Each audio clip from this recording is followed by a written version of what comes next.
Hey friend, Chris here from WhyLogicProRules.com, the website that helps you get the most you can out of Apple's Logic Pro. Today I want to hit on a question that comes up a lot, and it has to do with mixing. And that question is how do you pick the correct or perfect reference track to compare your mix efforts against? Now first, a reference track is a professionally mixed and mastered track that you really appreciate for its production value. It's not necessarily a song that you love for the sake of the song, but it's the production of the song that you really just, you can't get enough of it. For whether it be the entire production or just aspects of that production. Maybe it's the drum sound or the vocals. And so we use a reference track to compare our mix efforts as we're mixing our songs. So you would flip between your project and the reference track, and this helps tune your ears up to what a professionally mixed and mastered track should sound like for your genre, for your taste, right? So this can give some clues if you're on the right track as you compare. You can maybe think like, oh, okay, I feel like my drums sound really great as compared to my references. And thus I'm feeling good about the drums. But maybe the vocals, they're not in the pocket quite yet when you compare. And this can give some clues, some hypotheses as to how to proceed. Maybe your vocals are a little too dark, right? Or maybe they aren't compressed enough and they feel a little too dynamic and all over the place. There's a lot of ways this can go. But in a nutshell, reference tracks help guide us towards a great sounding mix and production. But of course, the big questions is number one, how do you determine what a great sounding reference should sound like?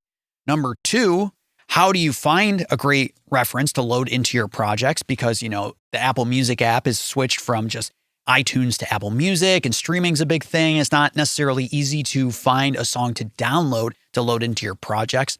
And there's just a lot of other details in between that. Number one, what makes a good reference track for your songs and productions, for you to compare your mix efforts against? I say this is entirely subjective because we each have our own likes, our own dislikes, our own genres that we're working in. And if you're working with a rock-based production, you're going to want different references as compared to a hip-hop or electronic-based production. And that's just assuming that rock and hip-hop are just these single silo categories, right? Which is not true. There's many subgenres within these categories. So my recommendations for choosing a reference track boil down to three criteria. Number one, the reference track is in the same genre or a similar genre as the project that you're mixing. Number two, the production of the reference track is something that you really look up to and you aspire for your project to sound like. Again, this could be an entire production that you are in love with through and through. Or maybe it's just like the drums of that particular reference that you really like, or the vocals that you really like, not necessarily every aspect. And number three, I would load 2 to 3 references at a minimum. Because when you only have one reference track that you're comparing against, it's very easy to fall into the trap of trying to make your mix sound exactly like your reference track, which is impossible because you're a different artist working in a different room with different instruments on a different day. I mean, everything about your project is completely different. So the goal is not to copy your reference tracks. It's simply to provide a guiding light as to what a professionally mixed and mastered track should sound like. In the ballpark of, right? Not a copy, in the ballpark. Of course, you're going to have to do some digging, which begs the next question. Number two, how do you find reference tracks? Well, we can go no further, honestly, than Apple Music. Now, this is my personal library, mostly populated by reference tracks that I've used for other productions I've mixed. You probably have a good amount of music already living in this library. And if you've paid for any of these songs or albums out of iTunes, you can load those songs into your projects. Let me demonstrate. So if we go to the Finder on my Mac, I've loaded a folder called Music right into the sidebar here as my favorites. But we can go to Go, hold Option, go to the Library. And right here, we have our music folder under our user folder, right?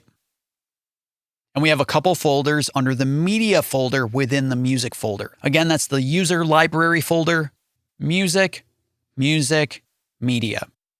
Cool. So let's go back. And what you're going to see is 2 different folders. At the bottom, I have music. And this is for any tracks that I purchased off of iTunes. And I've downloaded them to my Mac. As you can see, I have Dua Lipa, which this album Future Nostalgia is mind-bogglingly good. There's Florence and the Machine, How Big, How Blue, How Beautiful is amazing as well. But, I'm not trying to put thoughts into your head. These are just albums that I really like for their productions and also for the music. However, we also have the Apple Music folder, which is a little different. And you can see that I have a couple of tracks that I've downloaded from various albums. The tracks in the Apple Music folder are protected and not available for you to drag into Logic Pro to use as a reference track. So for example, if we bring in Logic here, pop open the Finder, we've gone into the Apple Music folder for Billie Eilish here.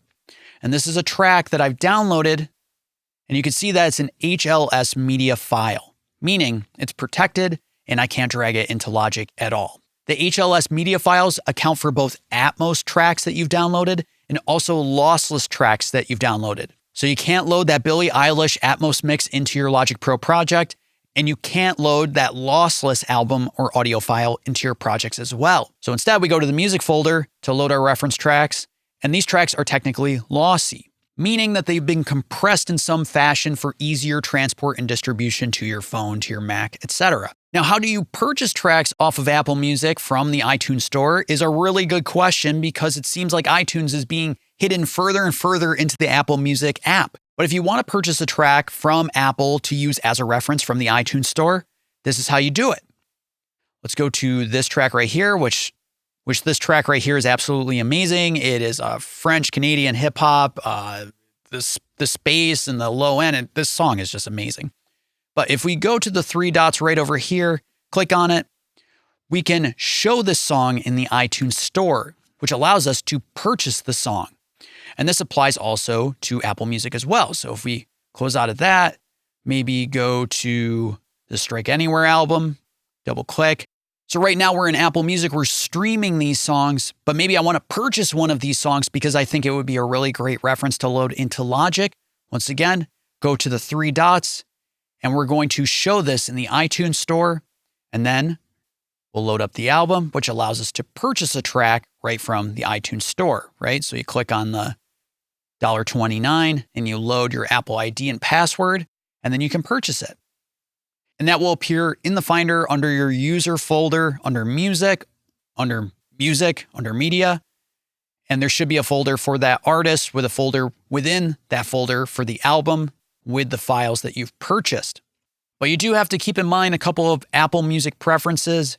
And that is number one, if we go under General, there's the ability to download Dolby Atmos tracks.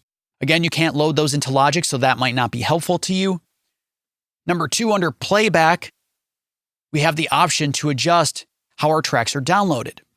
And I have the option to download set to high quality AAC, because if we set this to lossless or high res lossless, Apple Music will not download a version of the track you purchased in a format that you can load into Logic Pro. Instead, it will be an HLS media file. In fact, let's try it out right now. Let's go to my library, back out of here. We'll look for that Billie Eilish album because I purchased the album. And let's click on the three dots and remove the download for this first track that I have here, actually track number 3. Nonetheless, we go to this folder, go to Apple Music, Billie Eilish. We don't see the track for Zanny. If we go to Preferences, under Playback, and set the download to either lossless or high res, we click OK. Okay, continue in high res, click OK. If I download this track now, right? I'm downloading it by clicking on that down arrow. If we go to the Finder, it's been loaded into the Apple Music folder, HLS Media. We go to Logic. We can't drag this into Logic. It's protected and not available for us to use. But if we go back to Apple Music, let's remove the download. We'll go to Music, Preferences, Playback, Download, High Quality, click OK. If we download it once again, go back to the Finder, and instead under Media, go to Music, Billie Eilish, and there's the track Zanny as an M4A. Go back to Logic, and we can drag this right in. And look at that. Now we can use our reference track to compare our mix efforts against. If that feels like a lot of unnecessary steps to you, or you're not keen on the idea of using a lossy audio file because it is compressed, instead, let's go to Safari, I would suggest a website called Qobuz, which I'm probably mispronouncing the name, but this particular website allows you to download high fidelity, high res audio files from their download store, and there's no restrictions on how you can use it at all. So if we go to Qobuz.com and click on the download store, right here you can search for any album or artist that you could think of. So let's maybe search for City of Caterpillar and see if that pops up. Oh, look at that. The brand new album is available for pre-order. You can pre-order the entire album or purchase individual tracks if you prefer. And again, these are high-res audio files, in this case 24-bit, 48K, that you can purchase and download and own yourself. And there's no compression applied to these files. This is the purest version you can get of these files. So do a little digging, identify, 2, 3, 5 artists that you really like, that you feel like the productions are awesome, they're in the same genre as the track that you're working on, the project you're working on, and purchase them, download them so you can use them as references. And I recommend that you start compiling a list of tracks that you think are great references through and through. And a great way of compiling that list of reference tracks that you want to use again and again, I recommend that as you purchase tracks and download them, load them into a Logic project and chop out maybe like the chorus of each song. So about like 20 or 30 seconds, and then load them all onto a single track lane side by side and listen to each 20 to 30 second blip in sequence. As you can see here, if I take this track right down here, you can see that this was the original audio file, is the full song. And I just chopped it down to, the top 20-second bit, probably the busiest bit of this file, typically a chorus. And I've lined up about 9 tracks, so we can just quickly skip through and get a sense of how these different mixes are different, right? It's very interesting when you compare references side by side, because it suddenly clues you in as to what you think is a great sounding track and what is not necessarily a great sounding track to your ears. And it also depends on the order of the reference tracks that you've chopped out. So as you can see, these are mixes that I've worked on through the years. Some are pretty recent, some are old, some are really old and probably kind of embarrassing. But what I'm going to do is I'm going to play just a small snippet of each and then skip on to the next one, just so you can get a sense of how this comparison can help you identify those reference tracks that will be really helpful to you as you mix your own projects. Let's give it a try right now.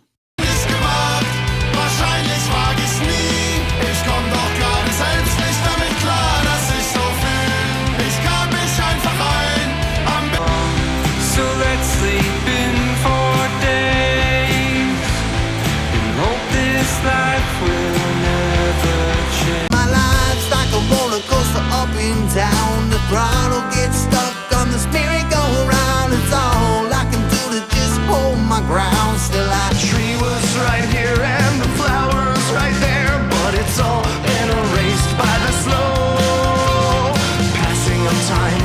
There was love is kind of crazy with a spooky little girl like you.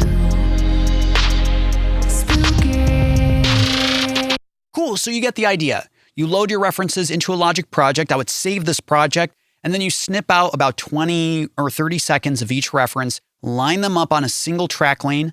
I recommend adding crossfades so you don't have any weird pops or clicks when you're trying to listen through these different segments. And this will help you identify what reference tracks sound good to you, that sound best to you. And I would even play with the order of some of these reference tracks, because one track leading into another can elicit a completely different response as compared to a different track leading into that same track. And also, I selected all of these regions, went to functions, went to normalize region gain, and I affected the individual regions, set the algorithm to loudness and the target level to -14 LUFS, so that every single track was at the same relative volume, so you're not getting tricked by, one track being louder than the other. We can set this to -23. It doesn't really matter what the level is, just that they are comparable in terms of their level. And once you've settled on 2 to 3 reference tracks that you feel like are a good representation of what you're aspiring your mixes and projects to sound like, I would load those tracks right into your project. So let's close all this down in the project browser here. And let's select, just 3 of these tracks. Just like that. Create new tracks. No doubt you'll need to turn down these tracks to be comparable in level to the mix that you're working on. and then I would mute these tracks. And what's so cool about Logic is that when these tracks are muted and you click on the solo button for any muted track, obviously our track is now in solo, so we can listen to the reference by itself. And then when we click the solo button once again, it returns to a muted state. So if we compare right now, this mix against this mix, Love is kind of crazy with a spooky little girl like. Hab dich so oft im Geiste durchgecheckt und so gehofft. Ein Wort, ein Blick. so helpful when you're trying to look for guidance from your reference tracks that you can easily solo and then mute instantly, just as long as this mute button is enabled for these references. I do recommend, however, that you don't apply any sort of processing on the stereo output, since your reference tracks are also routed to the stereo output. In this example, we listen to our reference because of this EQ. Hab dich so oft im Geiste durchgecheckt und so gehofft, dass ich etwas entdeckt. So you're going to negatively impact your reference tracks if you include any sort of stereo processing on the stereo output.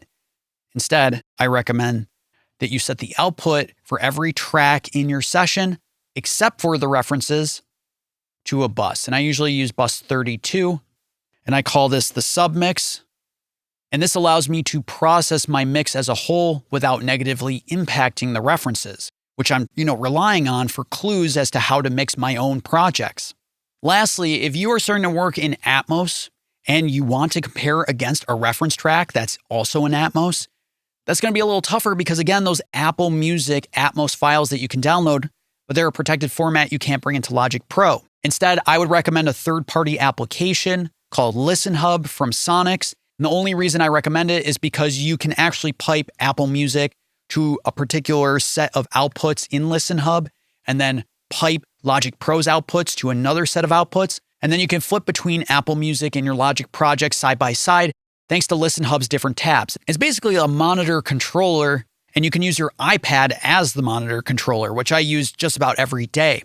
So I hope that helps when it comes to referencing when you're mixing your projects. I use references every time I sit down to mix it without fail because it is such a helpful tool for, just tuning our ears up for what a professional mix and master should sound like. If this video was helpful for you, as always, please subscribe to the channel Why Logic Pro Rules or subscribe on the website itself, whylogicprorules.com. Every week I'm posting new videos, emails, or posts to help you get the most you can out of Apple's Logic Pro.